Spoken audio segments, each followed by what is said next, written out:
Canto Espírita apresenta Estudando André Luiz, na obra Obreiros da Vida Eterna, psicografia de Francisco Cândido Xavier.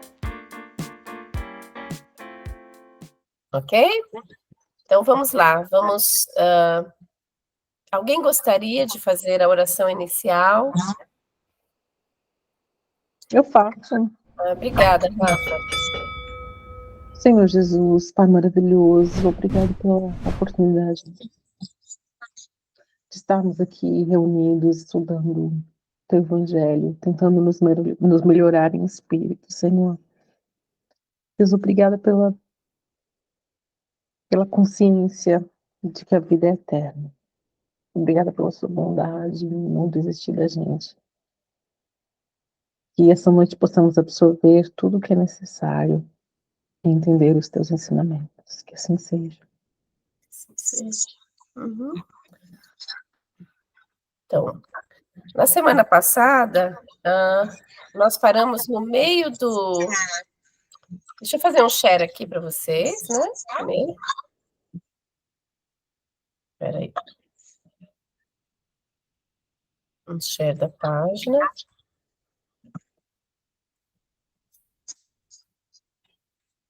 Vocês conseguem ver? Conseguem ver? Sim. Então tá bom. Então, nós paramos no meio do capítulo, né? Porque acho que o capítulo era mais longo e a gente não tinha mais tempo, né? Mas pelo que eu dei uma relida aqui rapidinho, né? A gente estava... O irmão Gotuso, né? Ele estava descrevendo a história dele, né? O sofrimento dele, em ver que depois ele tinha uma vida muito feliz na Terra, com a família, uma situação financeira muito boa, e depois que ele desencarnou, um primo dele, que ele sabia que invejava muito a situação dele, se aproximou da viúva dele e casou com ela. E ele estava dizendo que 10 anos já se passaram e ele não consegue perdoar. A mágoa dele ainda é viva, como se fosse a primeira vez. O casal já teve mais 2 filhos, né? E quando ele voltou à Terra e ele viu a situação, porque esse primo se casou e assumiu os negócios da família e começou a influenciar os filhos dele a fazer negócios assim errados, né? Conduzir os negócios da família de maneira errada. Os filhos mais velhos, né?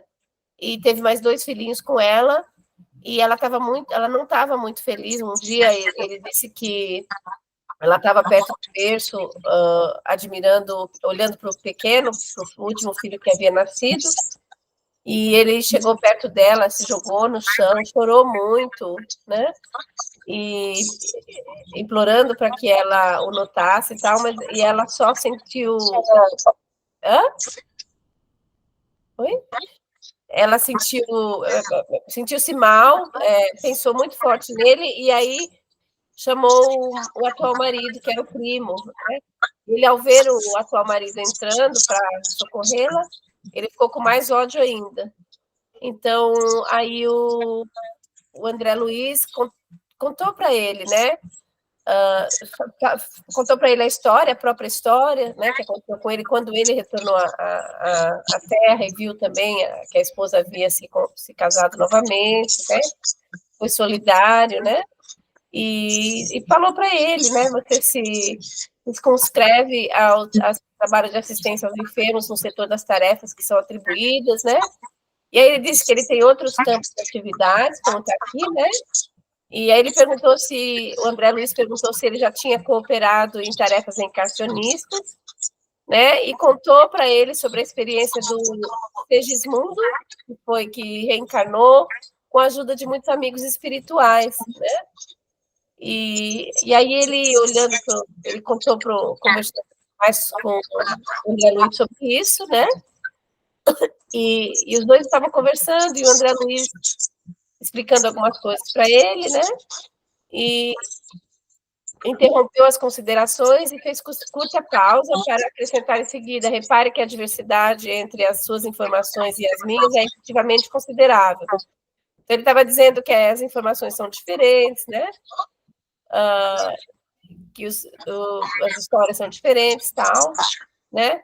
E aí o Gotuso, ele disse para o Gotuso, mas você é experiente, né? Desse modo, quanto aos problemas de resgate espiritual, quem guarda a mágoa do lar, que se foi, como pode pastorear-se no desalento e deter tamanha possibilidade de libertação, né? Impedir o progresso dele mesmo por causa dessa mágoa? E aí o companheiro fixou em mim os olhos inteligentes e lúcidos, né?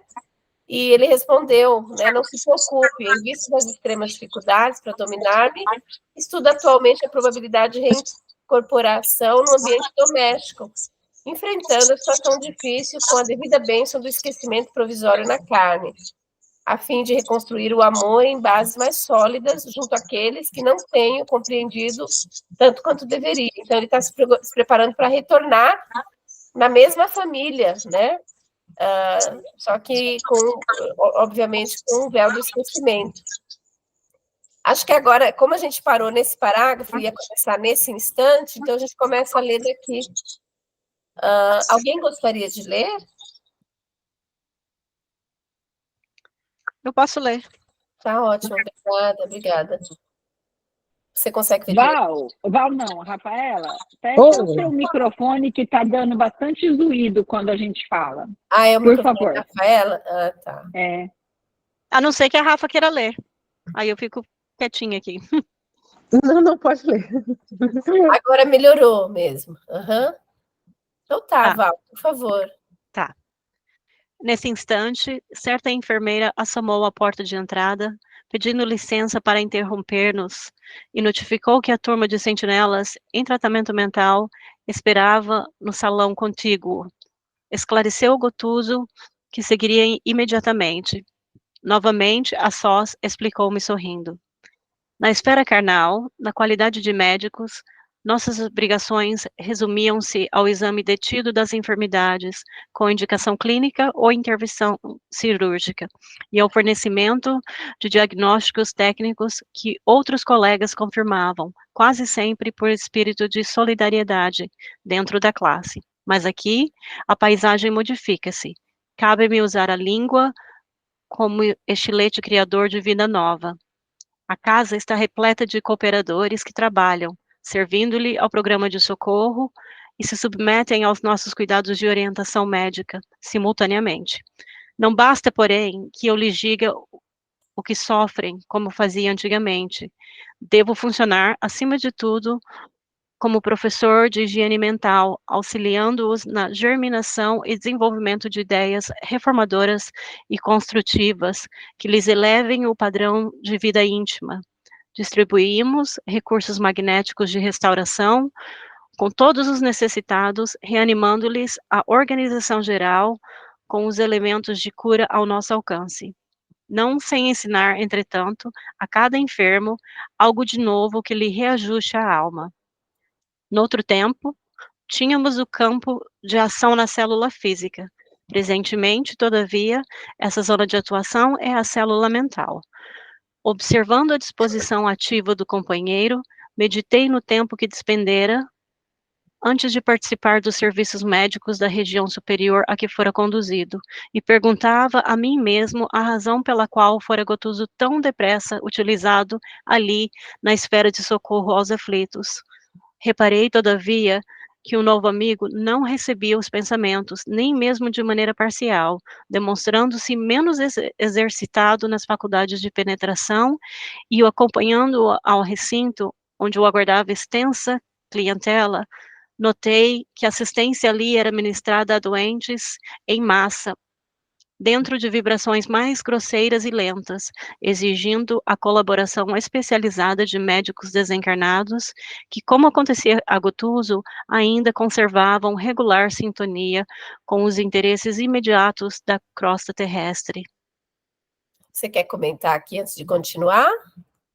Ou vamos comentar um pouquinho antes de mudar de quer comentar? Eu não tenho nada para comentar, a não ser que você queira falar alguma coisa.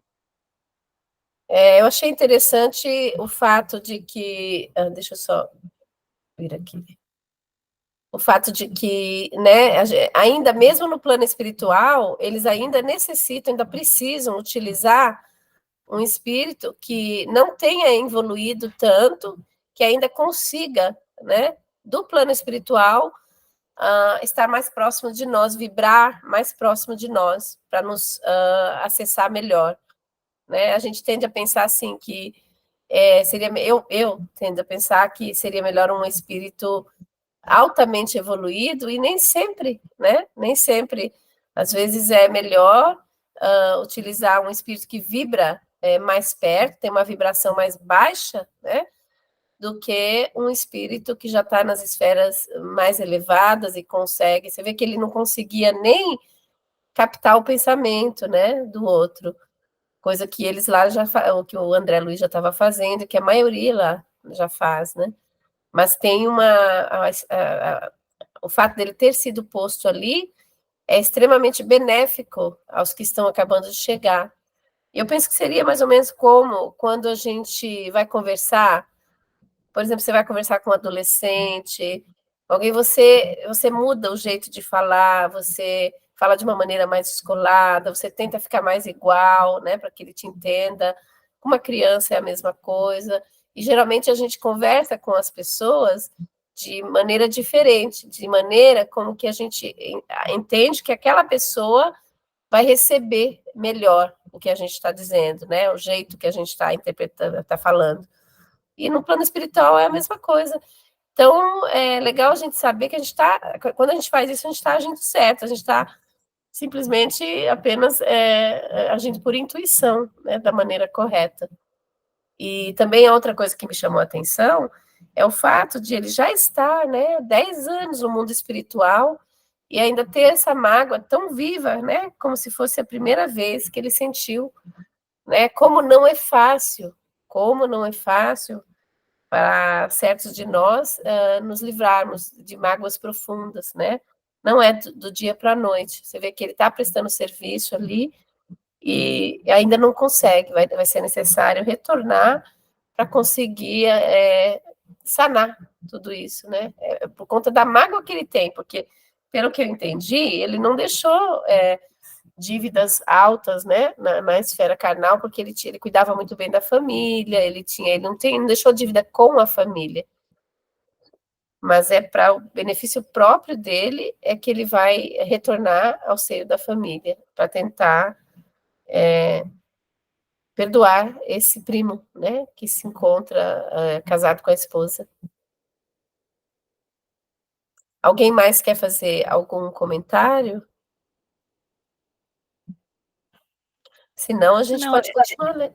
Eu achei legal isso que você falou, porque a princípio também o André Luiz, sem ter o conhecimento, né, desse procedimento no qual o Gottuso estava auxiliando, ele dá a sensação de que ele estava se comparando ao Gottuso e pensando como é que ele podia estar mais avançado, né, do que ele, sendo que o Gottuso tinha ficado adormecido, né, vamos dizer que ele fala que ficou adormecido pela como que se diz, religião católica que ele tinha e tal. Então dá para ver assim aquela confusão do André Luiz por um momento, e depois quando ele passa a entender que na verdade ele estava sendo utilizado de uma maneira diferente, mas que não significava que que o Gottuso estava mais avançado do que ele, né? Daí ele passa a entender melhor também. Pelo menos foi isso que me deu a entender. Também, com certeza. Foi ali, esclareceu para o André Luiz também. Isso. Né? Uhum. Alguém gostaria de continuar lendo? Val, alguém mais quer ler? Se ninguém quiser ler, eu posso ler, não me importa. Pode, por favor, Val, então. Deixa eu só voltar lá, tá? Fazer o share de novo. Aqui, né? Já que o José não está aqui para agradar todo mundo. Ele não participou semana passada também. Bom, vamos lá? Vamos. Capítulo 6. Dentro da noite. Uhum.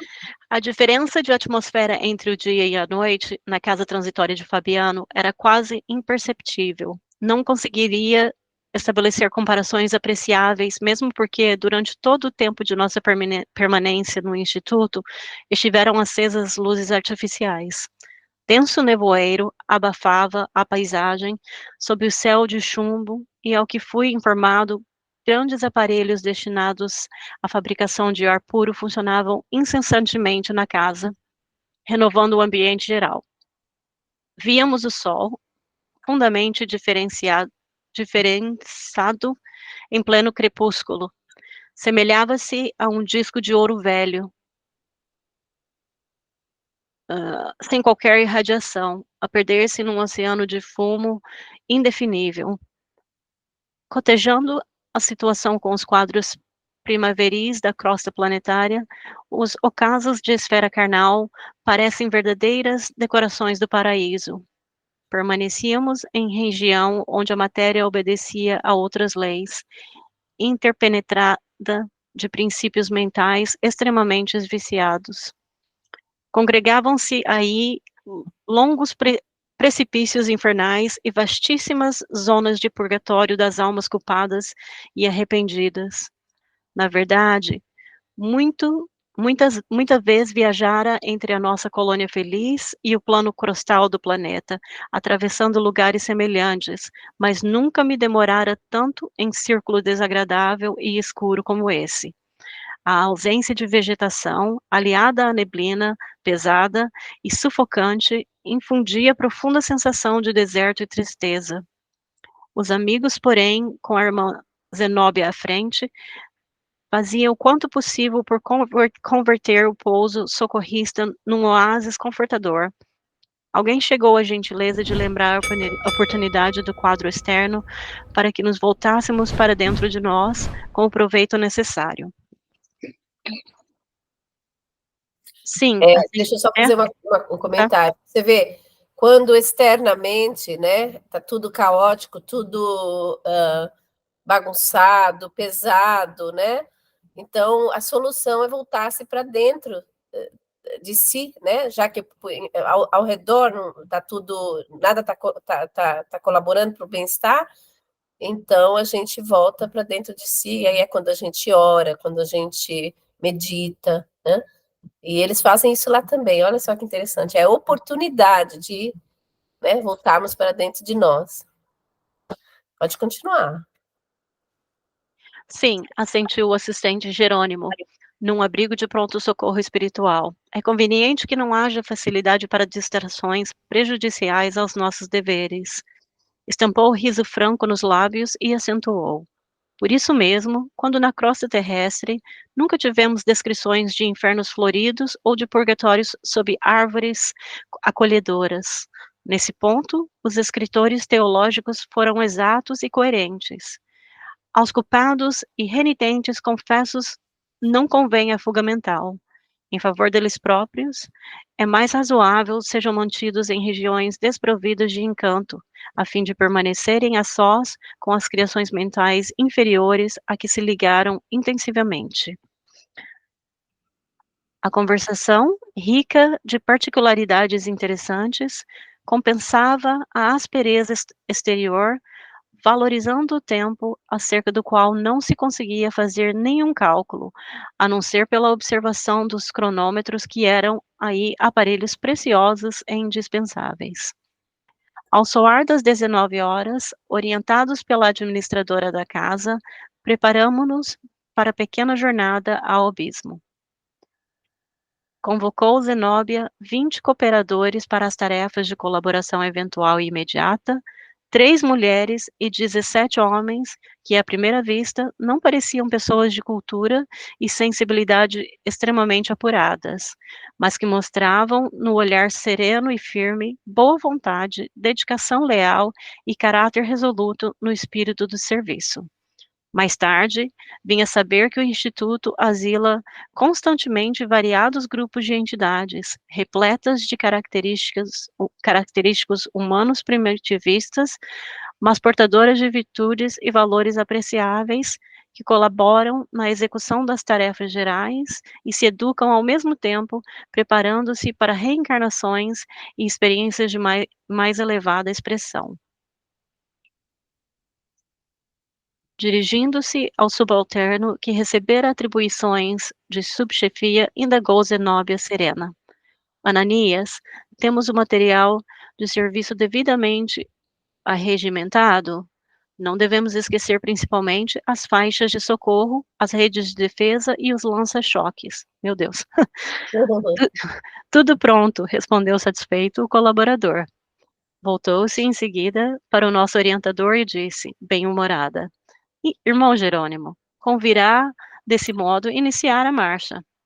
E detendo-se ao nosso lado, acrescentou, de antemão, rogo desculpas a todos se lhes tomar tempo para atendermos ao desventurado irmão a que me referi, satisfazendo a interesse que me é particular.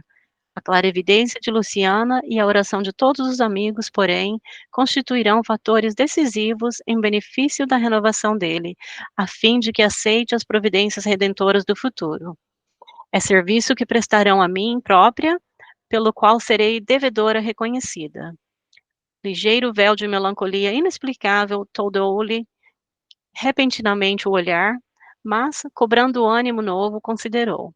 Além disso, o padre Hipólito endereçará apelos cristãos aos infelizes que choram na zona abismal.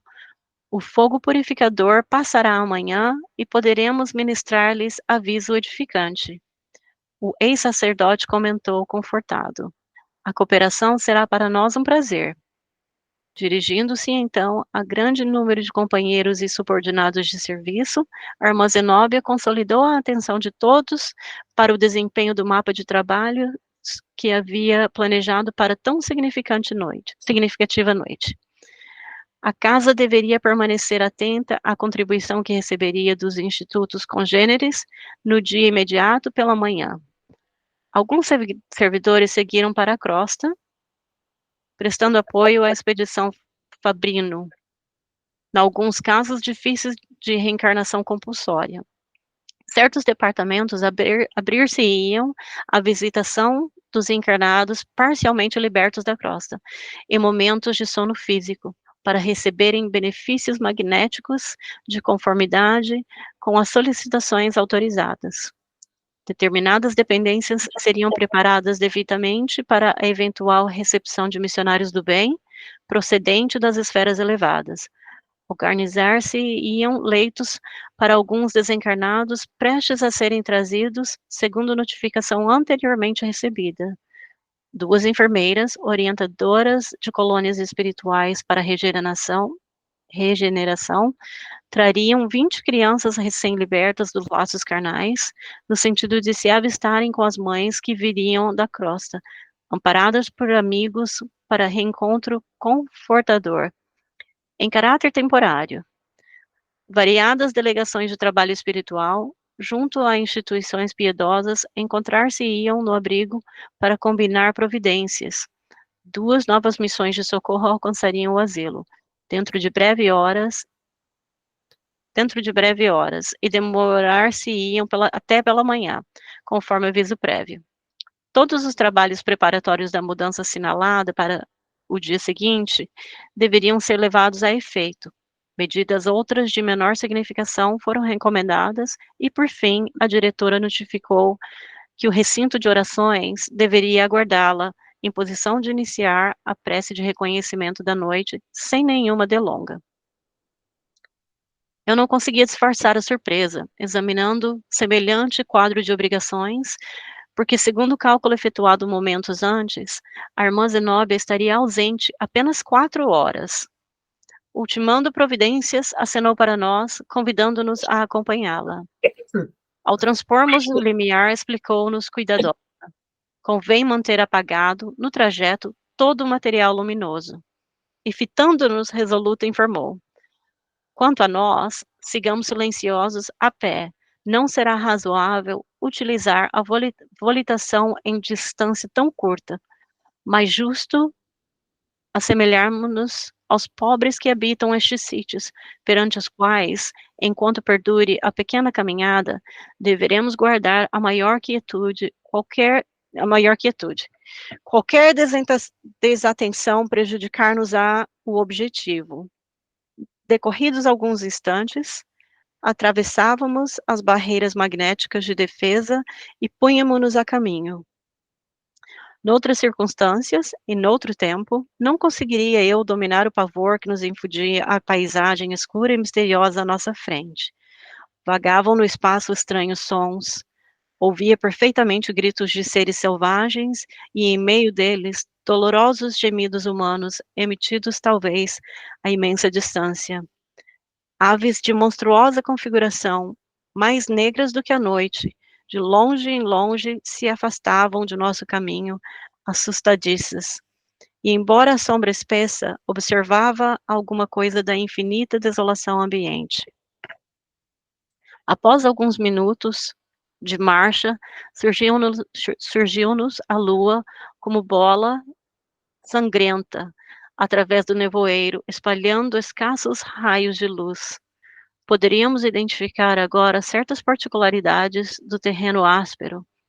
A irmã Zenóbia colocara diante de nós, adestrado auxiliar especialista na travessia daquelas sendas estreitas, e conforme recomendação inicial, guardávamos rigoroso silêncio, em fila móvel, ganhando a estrada hostil.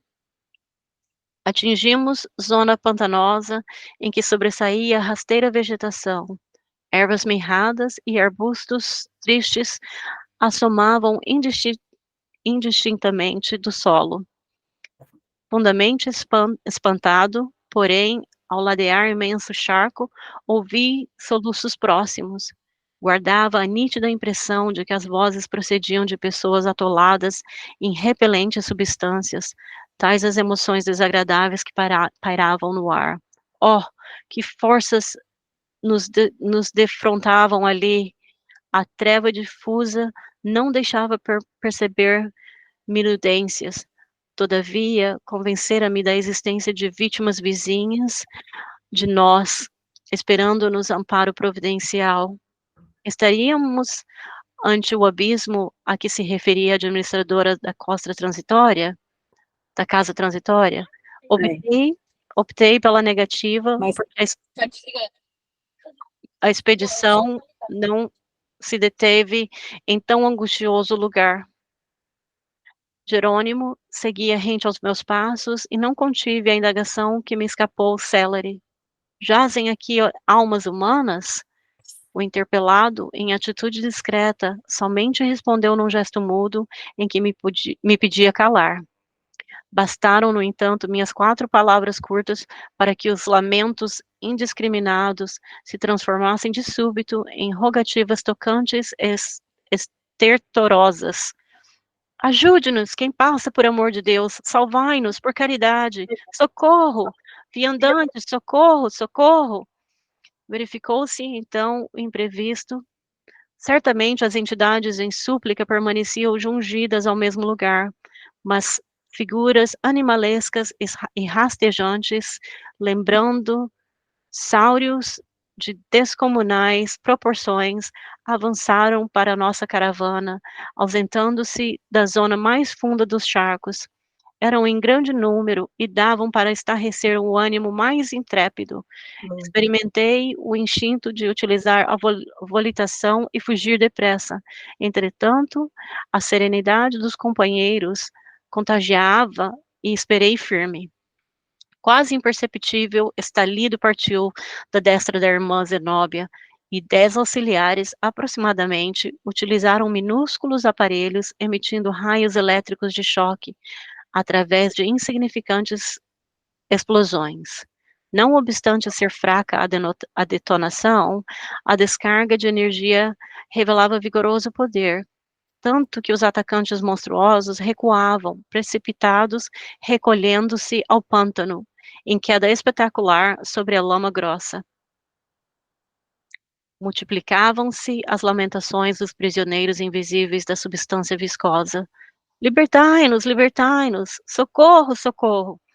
Cortavam-me a sensibilidade aquelas imprecações pungentes e dolorosas, mas ninguém parou. Segui a expedição diligente e muda. Compreendi que estavam em jogo maiores interesses de trabalho e não insisti. Minha posição era do subalterno chamado a cooperar. Mais alguns minutos e havíamos varado a região dos charcos. Penetrando terreno de configuração diferente, aliviou-se-me, de algum modo, o coração condoído. Entretanto, agora, vultos negros de entidades humanas esgueiravam-se junto de nós. Aproximavam-se com a visível disposição de atacar, recuando, porém, inesperadamente. Supus por minha vez que o movimento de recuo ocorria logo que eles observavam a extensão do nosso grupo de 25 pessoas. Temiam-nos a expressão numérica e fugiam pressurosos. Prosseguindo a marcha, penetramos a escarpada região e, atendendo ao sinal de irmã Zenóbia, os 20 auxiliares que nos seguiam postaram-se em determinado ponto, com a recomendação de nos aguardarem à volta. A diretora da casa transitória, então, conduziu-nos aos 4 caminho adentro, acentuando que encetaríamos isoladamente a primeira parte do programa de serviço. Em semelhante paragem, a atmosfera rarefazia-se de maneira sensível. A lua pareceu menos rubra, a relva mais doce, o ar mais tranquilo. Estamos em reduzido oásis de paz, em meio de extenso deserto de sofrimentos, esclareceu Zenóbia, quebrando o longo silêncio. Agora podemos falar e atender aos objetivos de nossa vinda. Logo após, evidenciando preocupação em sossegar-se o íntimo, referentemente aos sofredores anônimos que encontráramos no caminho, explicou-nos delicadamente. Não somos impermeáveis às rogativas dos nossos irmãos que ainda gemem no arco de dor, no charco de dor, a que se atiraram voluntariamente. Dilaceraram-nos o espírito as imprecações dos infelizes. No entanto, a casa transitória de Fabiano tem lhes prestado o socorro possível, ajuda essa que até hoje vem sendo repelida pelos nossos irmãos infortunados. Debalde libertamo-nos periodicamente dos monstros que os escravizam, organizando-lhes refúgio salutar. Fogem de nossa influenciação retificadora e tornam espontaneamente ao charco. É imprescindível que o sofrimento lhes solidifique a vontade para as abençoadas lutas do porvir. Estabelecida a ressalva, que percebi especialmente formulada de modo indireto para mim, Zenóbia continuou bastante emocionada. Compete-me agora alguns esclarecimentos. Neste instante, deve esperar-nos, na orla do abismo, o irmão a que aludi, devotado amigo para mim, noutro tempo, e pelo qual devo trabalhar, na atualidade, através de todos os recursos legítimos ao meu alcance. Infelizmente, o pobrezinho mantém-se em padrão vibratório dos mais inferiores. Creio precisas estas explicações preliminares, facilitando-lhes a obsequiosa colaboração dessa noite. Muitas vezes, a surpresa dolorosa compele-nos à solução de continuidade no serviço a fazer. Daí, minha preocupação justa em prestar-lhes os informes devidos. Trata-se do padre Domênico, entidade a quem muito devo.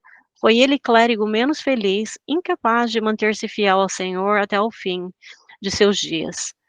Iniciou-se nas lutas humanas, tocado de sublimes esperanças, na primeira mocidade, entretanto, porque os desígnios do Pai eram diversos dos caprichos que alimentavam no coração de homem apaixonado e voluntarioso, em breve caía em despenhadeiros que lhe valem os amargorosos padecimentos depois do túmulo. Aproveitou-se das casas consagradas à fé viva para concretizar propósitos menos dignos, conspurcando a paz de corações sensíveis e amorosos. Recebeu todas as advertências e avisos salutares, tendentes a modificar-lhe a conduta criminosa e desvairada. Todavia, internou-se fundamente no lamaçal escuro dos erros voluntários, desprezando toda espécie de assistência salvadora. Colaborei durante anos consecutivos nos serviços de orientação que lhe eram ministrados, mas pela expressão intensa de fragilidade humana que ainda conservava em minha alma, abandonei-o, também à própria sorte, absorvida por sentimentos de horror. Minha deliberação estabeleceu comprida pausa de tempo em nossas relações diretas. Mais de 40 anos rolaram entre nós. De tempos a esta parte, porém, seus sofrimentos acentuaram-se de maneira terrível, obrigando-me a mobilizar minhas humildes possibilidades em seu favor. Desencarnado desde muito, voltou da crosta em angustiosas circunstâncias. Ocasionou desastres morais de reparação muito difícil e ainda permanece insensível às nossas exortações de amor e paz, conservando-se em posição psíquica negativa. Precipitou-se em temível aridez do coração, envolvendo-se em forças que o aniquilam e entorpecem cada vez mais. Para que males maiores não lhe ocorram, fui, a meu pedido, autorizada a incluí-lo entre os tutelados externos de nossa instituição.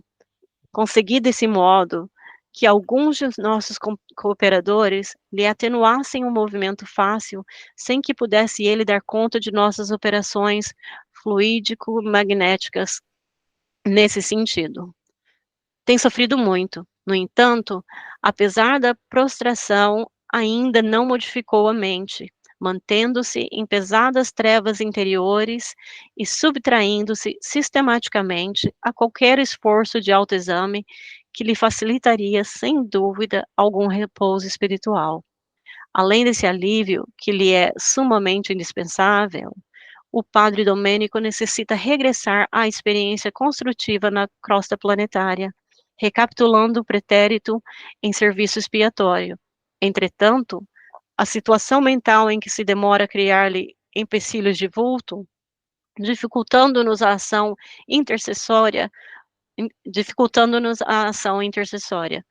urge, porém, que regresse à reencarnação.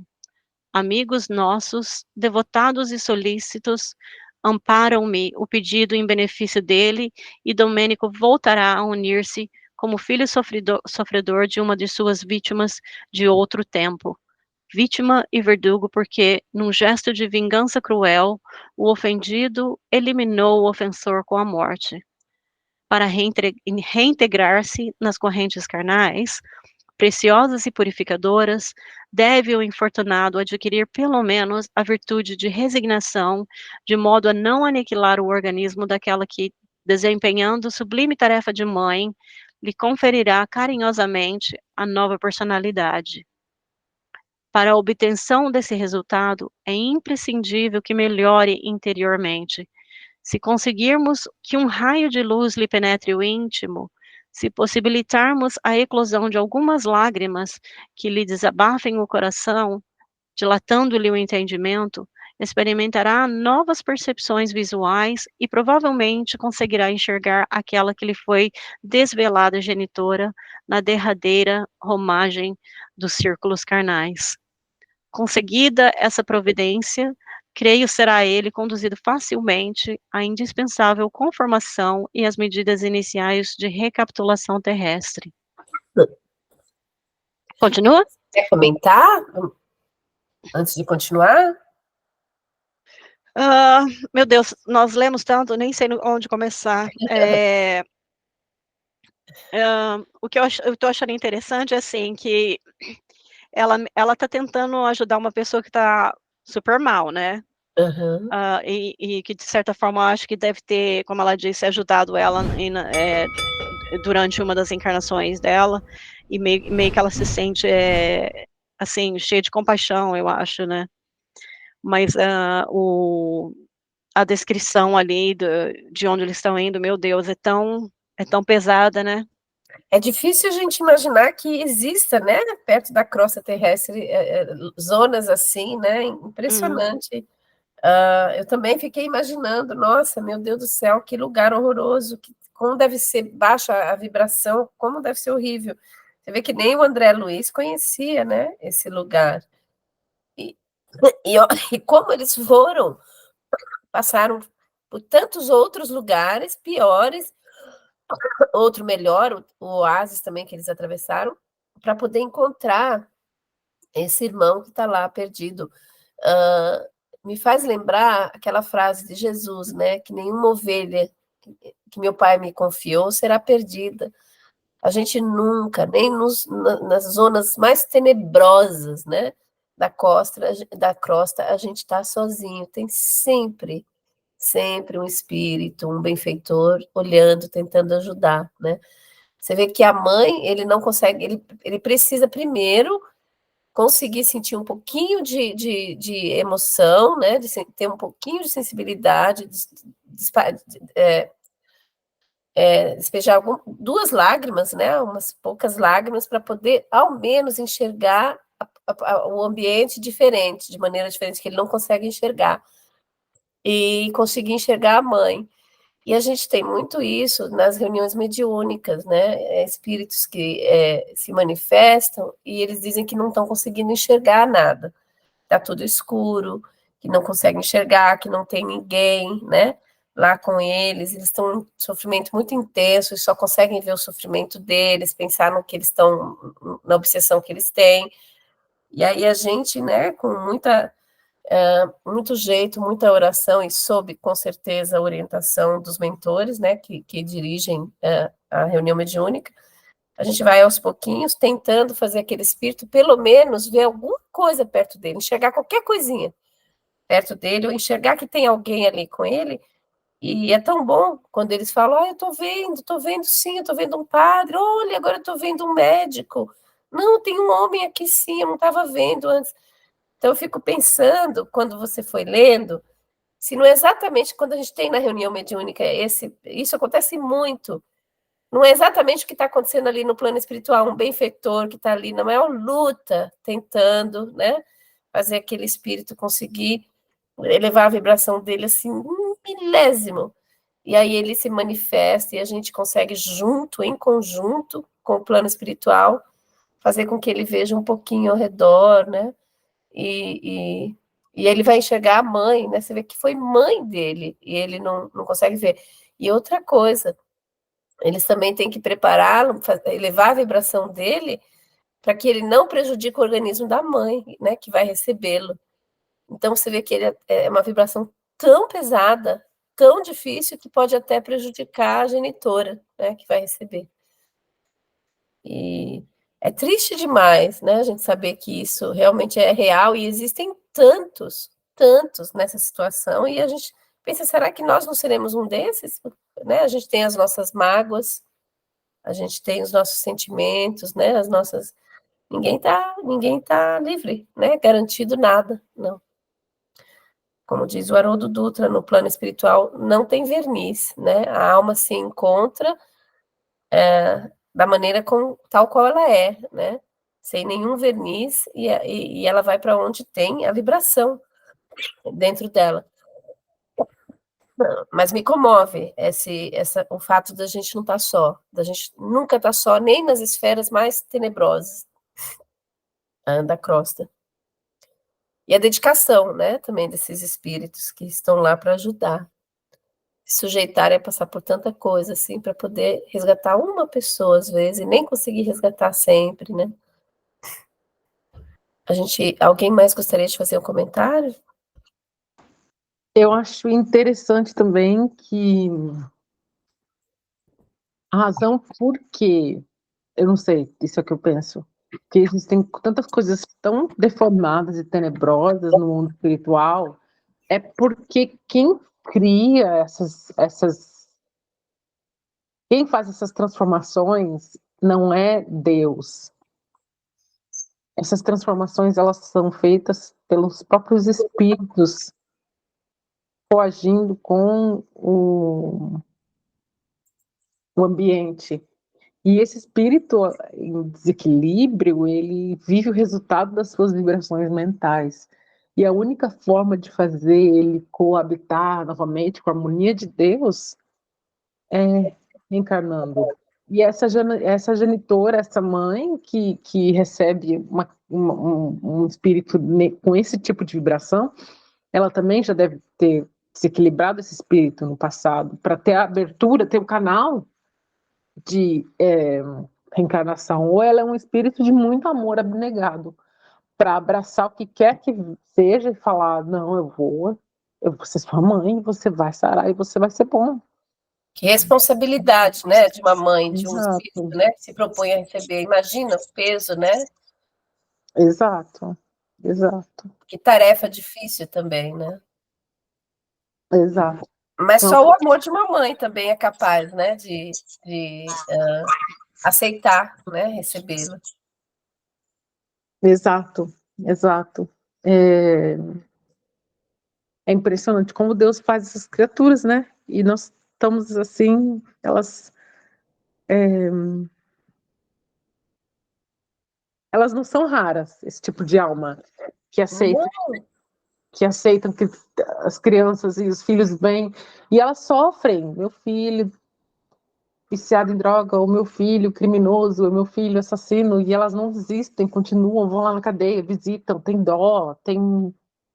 É impressionante a bondade de Deus, né? Ele fez se manifesta através das mães, né? exato, ele fez essas almas tão abnegadas, tão divinas e elas estão aí perambulando entre a gente nem sabe, nem vê.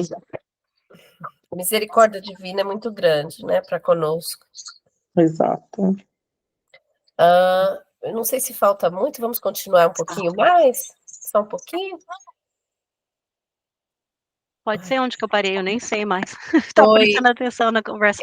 você parou na parte onde diz recapitulação terrestre, né? Tá, Conseguida essa providência, isso, creio, será ele conduzido facilmente à indispensável conformação às medidas iniciais de recapitulação terrestre. Aí você continua. Estabeleceu-se natural intervalo nas considerações de Zenóbia. Nenhum de nós ousou formular qualquer interrogativa. Ela, porém, prosseguiu humilde. Desde alguns dias, ouve-nos Domênico a voz, tal como o cego que não consegue ver. Não posso identificar-me perante ele, a fim de não lhe prejudicar o trabalho de redenção, mas espero que, nesta noite, muito possamos fazer em seu favor com os valores da prece, aguardando ainda que os informes detalhados e instrutivos a serem prestados pela clarividência de Luciana lhe possam elevar o tônus vibratório e, ocorrendo isso, como espero, e Nosso Senhor, chamarei mentalmente a nossa irmã Ernestina, que lhe foi mãe dedicada e compassiva, com o fim de o recolher e conduzir a crosta para as providências cabíveis. Estou convencida de que, podendo ver a genitora, Domênico transformará. Ai, Jesus, estou confusa. Em breves dias, preparando-se para a reencarnação próxima com o valor desejado. Indicando determinado ponto da paisagem, informou: em vista do serviço a realizar, recomendei que 2 auxiliares o trouxessem a local adequado, onde possamos orar livremente e auxiliá-lo com as nossas palavras, sem interferências estranhas. Em seguida, rogou comovidamente: e agora que iniciaremos o trabalho de tanta significação para a minha alma, insisto para que me perdoem o caráter pessoal da tarefa. É que a oportunidade de nos reunirmos 5 irmãos tão bem sintonizados não é bastante comum, e em vista da providência assinalada para amanhã, sinto que não devo adiá-la, porquanto a desintegração de resíduos inferiores pelo fogo etérico se faz acompanhar de muita renovação nesses sítios. Poderíamos, desse modo, Ernestina, Domênico e eu, perder sagrado ensejo de repetição problemática. Calou-se, de súbito, a orientadora, conservando-se na atitude de quem medita, em silêncio, de coração voltado para o Todo-Poderoso. Decorridos alguns momentos, prosseguiu acentuando: estejam certos de que serão meus credores para sempre. Tendo-se em conta a elevada posição da diretora da Casa Planetária, comovia-nos semelhante demonstração de humildade. Constrangidos, quase diante de um exemplo cristão, seguimos-la à pequena eminência do solo, vagamente iluminada, onde 2 companheiros velavam diante de alguém estendido em decúbito dorsal. A mentora benevolente dispensou ambos os auxiliares, recomendando-lhes integrar a comissão de serviço que se postara distante. Em seguida, Zenobia aproximou-se maternalmente e, deixando-nos surpresos, sentou-se na erva rasteira, colocando a cabeça do infeliz no regaço carinhoso. Aquele homem, trajando burel esfarrapado e negro, exibia horripilante fáceis. Não obstante a sombra, viam-se-lhe os traços fisionômicos que inspiravam compaixão. Cabelos em desalinho, olhos fundos na caverna das órbitas, boca e nariz tumefactos em horrível máscara de ódio e indiferença, dava a ele a impressão de celerado comum, que só a enfermidade conseguira imobilizar para a prestação de contas com a justiça. Não acusou emoção alguma ao contato daquele colo amoroso e nem se apercebeu da nossa presença amiga. De olhar parado no espaço, num misto de desespero e zombaria, semelhava-se a uma estátua de insensibilidade, vestido de farrapos hediondos. Domênico, Domênico, clamou a irmã Zenóbia com ternura fraternal. Deveria o interpelado experimentar extrema dificuldade na audição, porque só depois de pronunciado seu nome diversas vezes foi que, como alguém que registrasse sons de muito longe, exclamou irritadiço: Quem me chama? Quem me chama? Ó poderes orgulhosos que desconheço, deixai-me no inferno. Não atenderei a ninguém, não desejo o céu reservado a prediletos. Pertenço aos demônios do abismo, não me perturbem. Odeio, odiarei para sempre.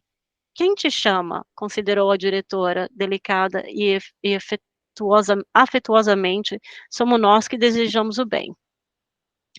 O infeliz, entretanto, ao que observei, não se apercebeu da frase confortadora, porque continuou praguejando insensível. Vamos parar Malvados. por aqui? Vamos Tá. parar por aqui, e na semana que vem a gente continua do Malvados? Pode ser.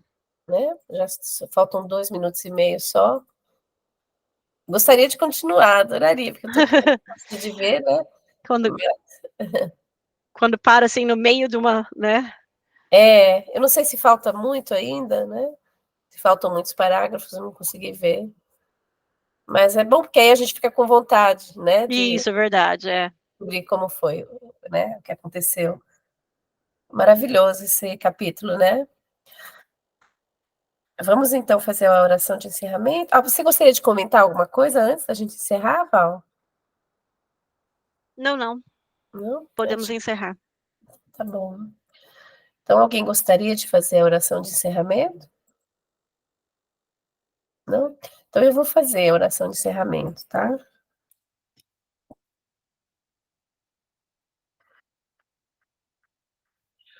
Mestre Divino, nosso guia e modelo, nosso irmão maior, Deus, nosso Pai. É com muita gratidão que chegamos ao final do estudo de hoje. Gratidão pela oportunidade que nos foi dada de aprendermos mais um pouquinho, né? E temos esses ensinamentos valiosos sobre o plano espiritual, que nós possamos tirar o máximo de aprendizado desses ensinamentos, desse capítulo, dessas passagens, para poder aplicarmos em nossas situações, em nossas vidas diárias, no decorrer do dia a dia. E quando estivermos também em dificuldade, durante a semana, na nossa vida material, e até mesmo na vida, né, no sentido espiritual da vida, nós possamos lembrar que nunca estamos sós, temos sempre, sempre a misericórdia divina a nos amparar, um benfeitor espiritual disposto a nos ajudar, que nós possamos nos sintonizarmos com Ele, com a bondade divina que nos circunda e não nos abandona.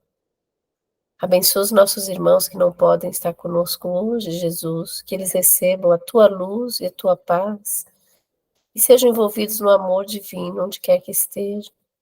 Abençoa os nossos lares, as nossas famílias, que cada um dentro dos nossos lares possam receber o amor divino, receber a tua paz, as tuas bênçãos, a tua luz, e que essa luz que brilha sobre os nossos lares também possa se expandir, iluminando os nossos vizinhos, os nossos irmãos à nossa volta, e assim contribuindo para a transformação da psicosfera do nosso planeta.